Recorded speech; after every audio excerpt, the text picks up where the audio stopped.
What's going on, mi gente? This is Profe Gallo, and in this video, I will be answering some questions from viewers and family.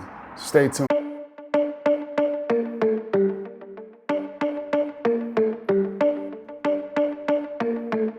I couldn't take it no more, so I left the Matrix. Se compra colchones, tambores, refrigeradores, estufas, lavadoras, microondas o algo de fierro viejo que vendan. Dímelo, profe. So to make this video really quick, I am U.S. military vet, moved abroad, and now, first I moved to DR, now I'm living in Mexico, and now I'm here with this YouTube channel sharing everything travel related. So in this video, I'm basically gonna answer 10 questions that came from viewers recently and family members. So let's do that. Well, first question, do I have a US cell phone number? Yes, I maintain a US cell phone number. When I moved abroad, I had T-Mobile, but last year I switched from T-Mobile to Google Fi because Google Fi is significantly cheaper. And also I find that their service is maybe not as good as T-Mobile, but is doable.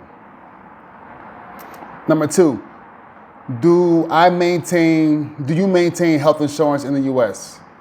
Not exactly. So I maintain health insurance in DR, even though I'm living in Mexico. I maintain health insurance in Mexico. So because I spend much more time between Mexico and DR, I maintain health insurance in those countries. However, in the US, I have insurance, but it's through the VA, but it's limited, I should say that. Number three, why move to a poor country without hot water? yeah, I had someone from the family ask me that question. So, shout outs. You know who you are. So, needless to say, I have a better and higher living situation living abroad than I had when I was living in the US. Not that I was living poor in the US, but I mean, here I have, I'm on the top floor, I was on the 23rd floor before, and now I'm just at, on the 7th floor, which is fine. But I mean, I'm living in these high rises. I got, crazy views. I got the amenities in these apartment buildings that I'm living in abroad is just amazing. And, balcony and, I wouldn't say concierge, but like definitely something along that sort. Like the standards of living are much higher here, and I'm paying a fraction of the price. So for me, I'm living good. So yeah, I may be living in a country where it's not the richest country in the world, which is fine. I'm still living very well, much better than I was living or would likely be living in the US. And I have hot water. Even though in DR, some places don't have hot water, you can do without because in DR it's very hot. So, number four, are you running away from something? Not at all. I'm running to a higher standing of living, which is what I've been experiencing here in Mexico and in DR. That's it. And also peace. It's very peaceful in DR and it's very peaceful where I live here in Mexico. 5, how do you earn a living? So when you live abroad, you have to break away from the normal 9 to 5 that we are used to living in the US and much of the West. I have a job that is 100% remote and the job is based in the US. But I also have a side business with my wife. Also, soon I will begin teaching locally and online. So I will also incorporate that to my routine.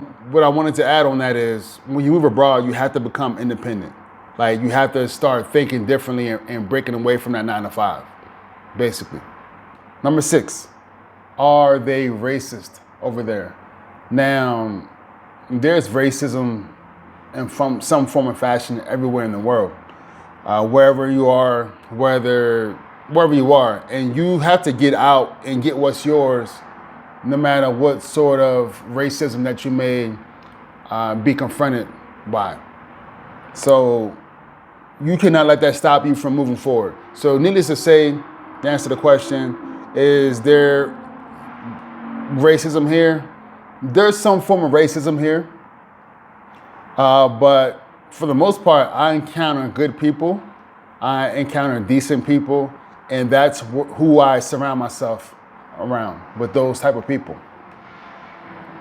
Now, there are some cesspools when you move abroad, so if you want to surround yourself around folks in those cesspools that really engage a lot in, discriminatory and, racist practices, then that's your thing, but not me. And life is good. Number 7, did you move abroad to date foreign women?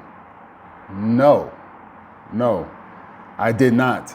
Now that I think about it, when I first read this question, when I think about it, living in the U.S., I've never dated a woman that was born in the U.S. So ever since I was in high school, never dated a woman that was actually born in the U.S., like a serious relationship with someone that was born in the U.S. And that's just by chance, honestly, by chance. And I think it's more of an open-minded thing where I was always attracted to people who are open-minded. So that's probably why when someone comes from another country to the U.S., they tend to be more open-minded. So that's probably why that happened.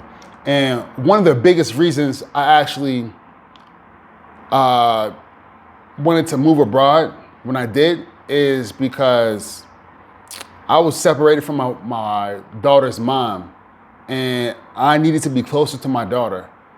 And the only way to do that was to move abroad, or at least move to that region. And that's exactly what I did. Number 8, when are you coming home?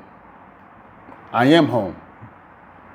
And I'm going to make a whole new video about this. I'm going to get a whole video about this topic.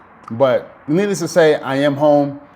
This is where I choose to be home. And when you're born in a country, you did not choose for that country to be your home. So the U.S. was my home when it was, but when I left, it is no longer my home.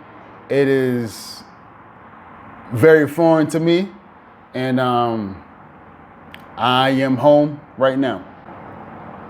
Number 9, when will you return to the U.S. to live? I will not, period. There's nothing, never say never, but I don't foresee anything bringing me to the U.S. to live. The most important person in my life is my daughter. She's not there, so there's no need for me to be there. My wife is not there. There's no need for me to be there.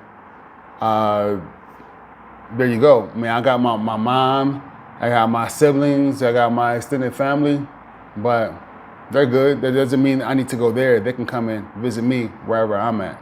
And they've also, some of them have already done so. Number 10, did you make the right decision to move abroad? Yes. I've never, ever been happier in my life after I moved abroad. Never. I'm telling you, the pressure, the weight, the stress that one has when they live in the U.S.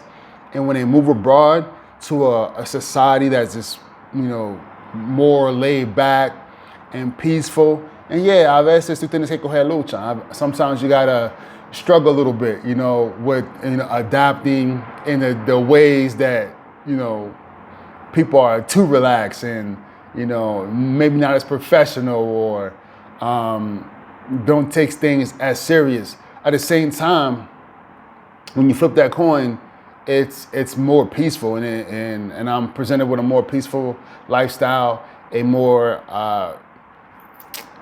higher quality of living, where I spend a lot more time, with my family, and that's what everyone wants, right? That's what everyone wants, I imagine, and I've achieved that. So yes, I made the right decision, and I'm glad to be where I'm at right now.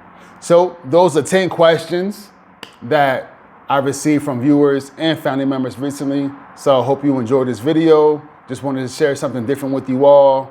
Please give this video a like, share, subscribe. Check out my other channels that I have with Expat Travel on Points. You also see Profe Gallo en Español. And also you will have the global footprint, in which I do interviews with folks living abroad. So thanks for watching. I'll see you soon. What up, my people? Hola, mi gente. Gracias por tu apoyo. Da me gusta, sigue mi canal y comparte con toda tu familia. Thank you for supporting my channel. Please give it a like and subscribe and share with all your family if you enjoy my content. Peace.